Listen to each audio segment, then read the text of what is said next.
Suatu ketika Ibnu Qayyim Al-Jauziyah hendak menemui gurunya, Syekhul Islam Ibnu Taimiyah, seusai salat subuh. Dia duduk di belakang sang guru, menanti sang guru menghabiskan zikirnya hingga tengah hari.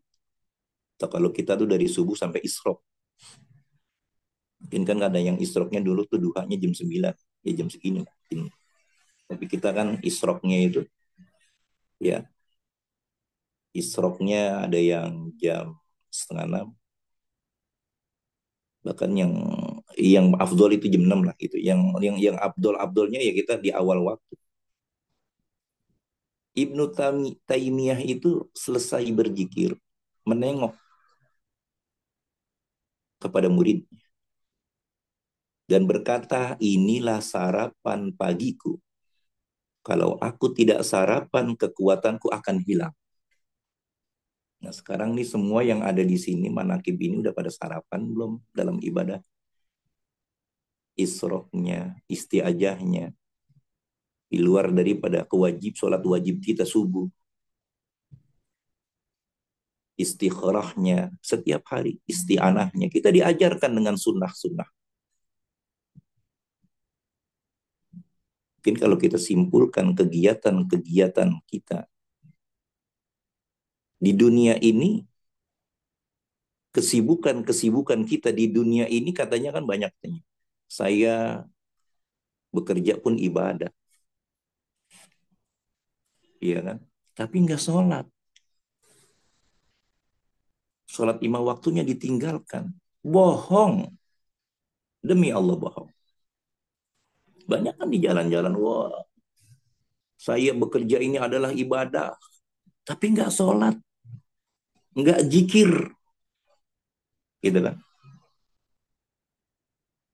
Tapi kita di dalam Thariqah Qadiriyah Naksabandiyah ini, oleh orang tua kita, orang tua ruhani kita, Abah Aus, mengajarkan kepada kita sarapan paginya dengan sholat isra, isti'ajah, istikharah, isti'anah, duha, baru kita bertebaran di muka bumi.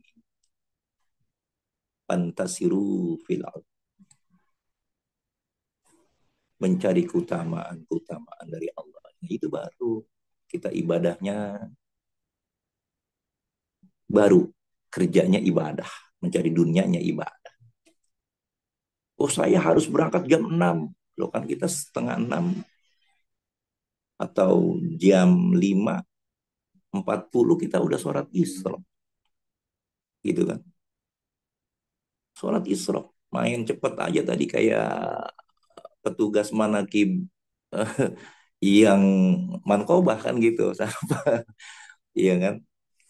Nah ini kadang-kadang kita di dalam sohbah, dalam manakib ini kan kita waktu di rumah Bunda Cahaya kemarin tuh, manakib itu sohbah kepada guru mursyid kan seperti itu. Jadi secara online pun sekarang kita begini. Ya kita sedang sohbah kepada guru mursyid kita karena di antara manakib ini adalah uh, amalan yang disukai oleh guru mursyid kita. Dan kita pun hari ini sedang sarapan pagi. Gitu. Jadi seperti Ibnu Qayyim Al-Jauziyah yang muridnya Ibnu Taimiyah ini, kejadian yang tadi itu, begitu datang, jikir sampai siang ya, sampai jam 9 gitu kan. Ditungguin gitu sama murid. Kejadian ini hanya satu babak dalam kehidupan orang yang beriman ketika menjalankan rutinitas keduniaan kita sehari-hari. Karena seluruh sendi kehidupan orang yang beriman, bertakwa itu senantiasa dengan zikrullah. Dan kita harus sadar betul, hanya dengan zikir ini seorang hamba akan diingat di sisi Allah sebagaimana yang telah difirmankan di surat Al-Baqarah ayat 152. Fazkuruni azkurukum wazkuruli walatakfurun. Dan ingatlah aku, kata Allah, maka aku akan mengingatmu dan bersyukurlah kepadaku dan janganlah kamu mengingkari nikmatku, kata Allah. Kita sudah punya alat.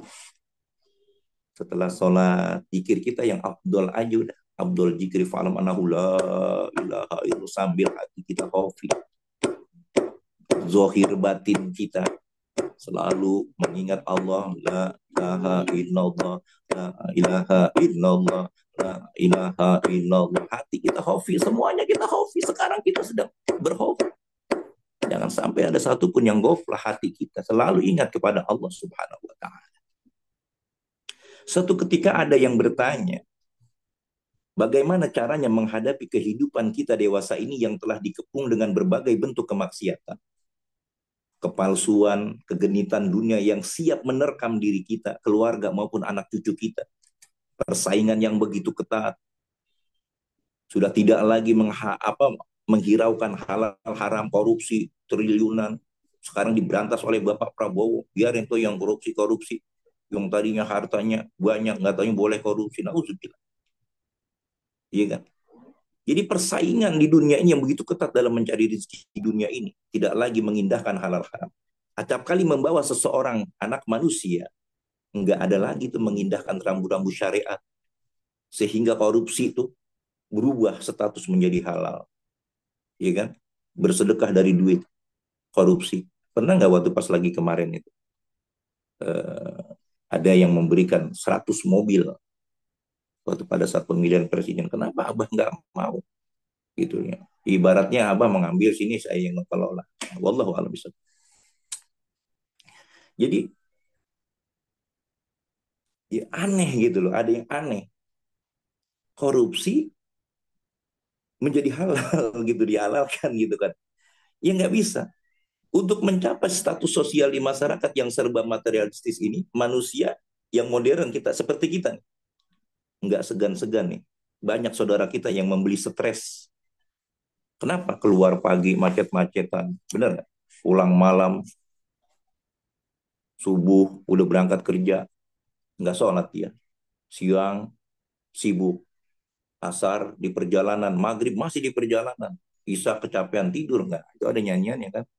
Iya kan? Jadi nggak sembahyang. Walaupun kita jikir hobinya kita rajin, tapi nggak sholat. Kita di sini diajarkan oleh Abah apa? Sholat awal waktu tidak susah seumur hidup.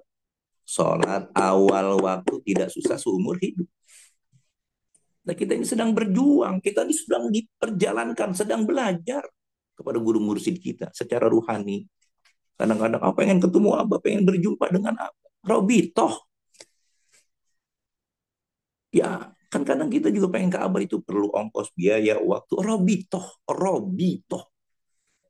Yakin. Semuanya pasti yakin dengan Robito. Wah, masa sih kita Robito, kita bertanya dengan sambil jikir hobi, ya Abah, tolong bantu, Bah, ini banyak punya permasalahan. Itu ada jawaban di batin. Sebetulnya itulah jawaban. Seperti Al-Farqid sambil juga sering seperti itu. Dulu belum yakin, ya Allah, masa Abah bohong sih. Jawaban Abah seperti itu. Artinya, kita mempunyai guru rohani ini, kita harus mempunyai keyakinan seperti di dalam bulan Rabiul Tsani ini. Huruf ya terakhir yang ke-10. Yakin. Bahaya. Kalau kita nggak mempunyai keyakinan kepada guru mursyid kita sebagai waliullah, wakilnya Allah di muka bumi ini. Kadang-kadang, masa sih. Kan banyak yang kurang yakin. Kita bertanya secara ruhani kepada guru mursyid kita. Ya termasuk Al-Fakir dulu juga semua kita seperti itu. Masa iya sih? Tapi semua sudah dijawab oleh Allah. Dijawab semua melalui perantara Abah. Dan Abah juga menjawab semua itu atas perintah Allah. Karena wakil di muka bumi ada waliullah. Dan sekarang dia adalah guru mursyid kita, Syekh Muhammad Abdul Ghaus Saifullah Mas'ud. Nah ini, yakin. Jadi sekarang ini banyak tuh orang tuh lihat kita di jalanan macet sembahyang kagak, gue mah nggak bakalan sholat dulu kalau belum kaya, kan ada begitu. Termasuk Al-Fakir juga begitu dulu. Saya kalau belum kaya ada semuanya kayak gitu. Saya belum mau dulu jikir, belum mau manakib, belum mau ini. Lah jangan nunggu kaya dulu baru manakib, keburu kita tinggalkan dunia ini. Manakib kita nggak perlu banyak orang seperti ini. Sekarang hadir 76 orang di sini manakib yang saya lihat. Sendiri saja pun bisa kita manakib. Tapi memang kan saya bilang berkali-kali, berat kita mengerjakan sendirian dalam manakib. Tapi kalau bisa kita kerjakan, hebat, luar biasa. Enggak ada yang sendiri dalam manakib. Pada syariatnya kita sendirian, tapi pada hakikatnya kita sedang bersama 124.000 para wali-wali Allah, termasuk ahli silsilah. Jadi kadang saya juga kadang suka mengajarkan ada masalah manakib karena manakib ini sekarang mempunyai 9 kemenangan, 789 di atas kabinet merah. Dan kita doakan Bapak Prabowo ini yang sudah isunya katanya 2 tahun doang dia memimpin, tapi kita jadikan presiden seumur hidup Bapak Prabowo. Kan begitu. Dengan doa kita punya guru mursyid kita, Al-Fatihah. Iya kan? Nah,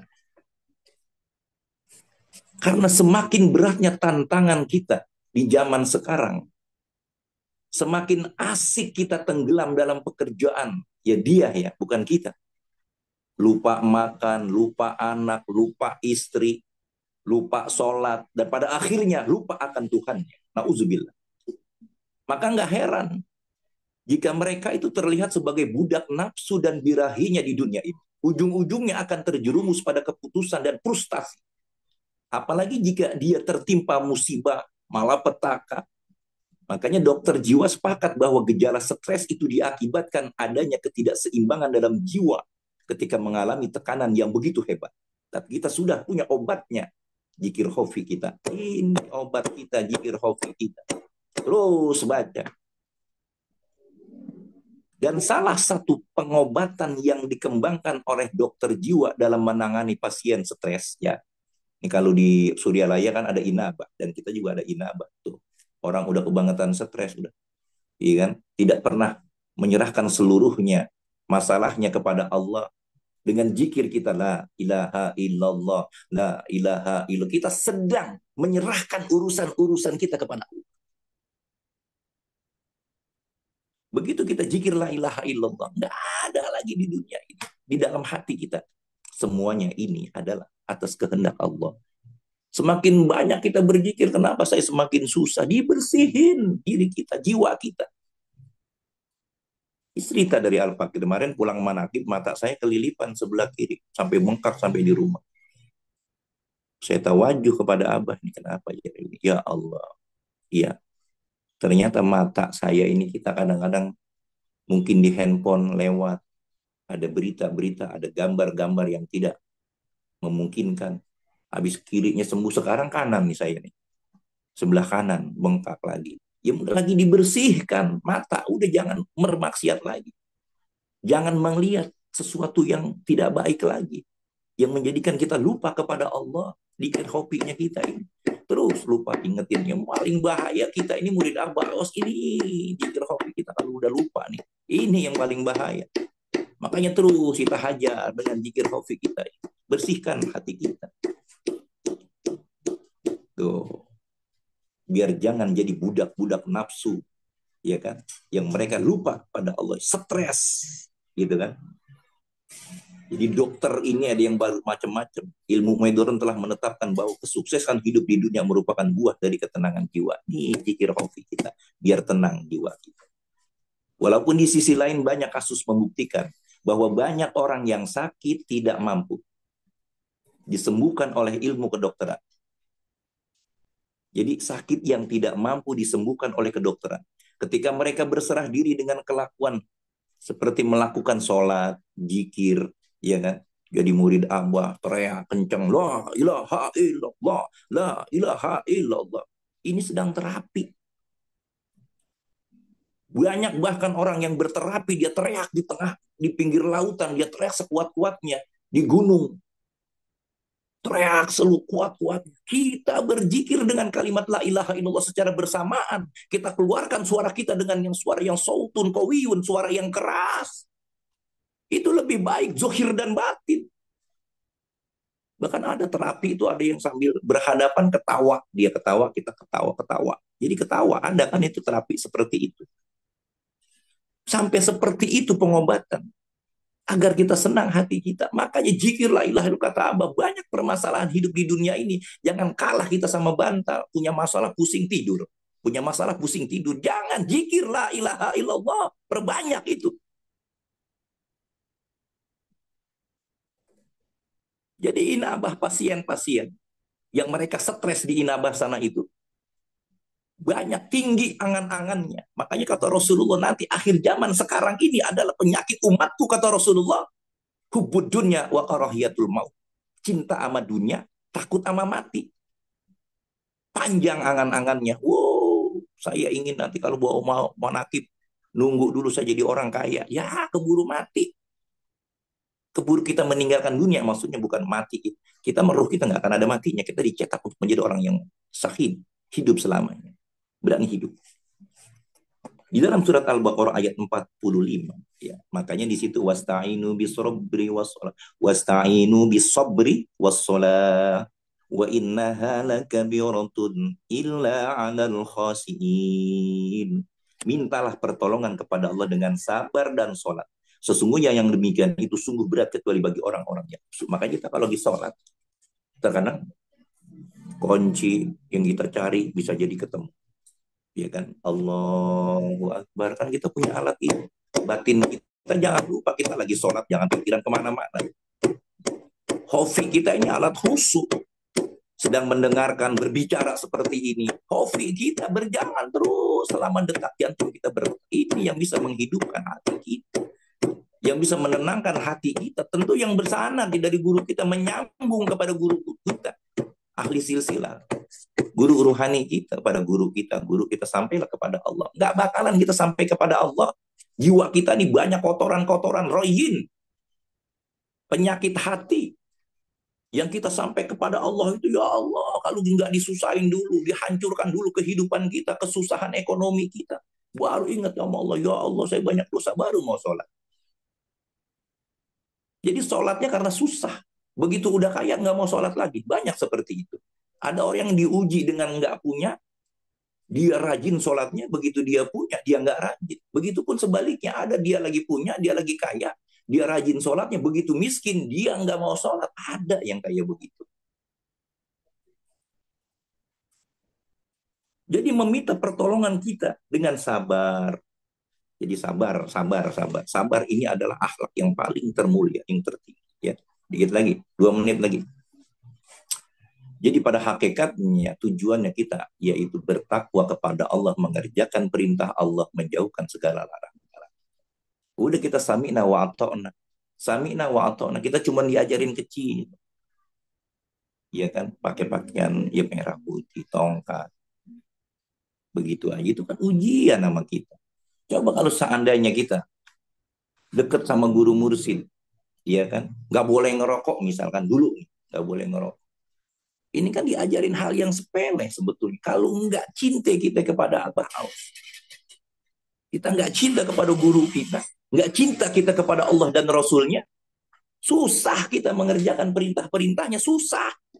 Maka dari itu ayo kita tanamkan kita cinta kepada guru mursid kita, saya Muhammad Abdul Qaus, karena Allah, karena Allah, karena Allah, dan karena Allah. Innamal a'malu binniyah wa innamal a'malu bil khawatim. Ada orang yang ke akhirnya dia dalam keadaan husnul khotimah, yang tadinya dia pemabuk, penjudi, pada hari ini, detik ini dia tobat, dia insaf, terus dia mati. Yang tadinya belum sempat dia sholat, tapi dia sudah tobat, dia ingin meninggalkan segala perbuatan, akhirnya dia husnul khotimah. Lah kita ini belum tentu. Kita sedang berjuang.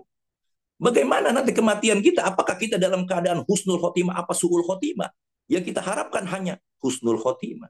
Maka dari itu udah jangan jauh-jauh dari guru rohani. Kita selalu kita berrobitoh karena Allah, berrobitoh kita semuanya. Apa yang kita robitohkan kepada guru mursyid, kita minta.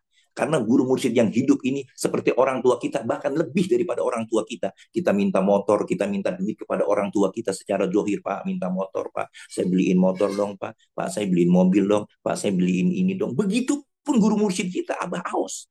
Abah, saya minta uang, Mbak. Tolong, Mbak. Minta. Kata Abah, dimintain sama Allah dengan cara bagaimana? Min haitsulah yahtasib, dari arah yang kita tidak duga-duga. Jalan keluarnya ada, keluar silaturahmi. Datengin teman-teman kita. Jangan kita mengharapkan terus kita minta di sini minta uang, tidak, silaturahmi aja. Nanti dari situ ada jalan.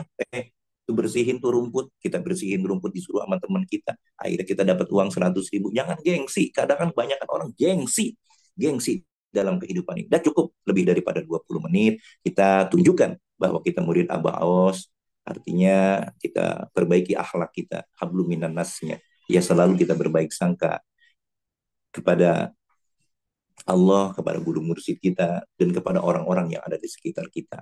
Kita amalkan dari jangan mengoreksi atau menyalahkan ajaran orang lain, cintailah orang yang mencipta. Kita belajar semua ini, semoga dimampukan dengan kekuatan kita punya guru mursyid kita. Dah, demikian kebenaran hanya milik Allah, petunjuk dari kita punya guru mursyid, Abah Aos. Dari saya Samsul Bahri, mohon maaf bila ada kata yang salah, mungkin itu kotoran-kotoran dari lisan saya, mohon dibuka pintu maaf yang seluas-luasnya. Wallahul muwaffiq ila aqwamit thoriq. Assalamualaikum warahmatullahi wabarakatuh.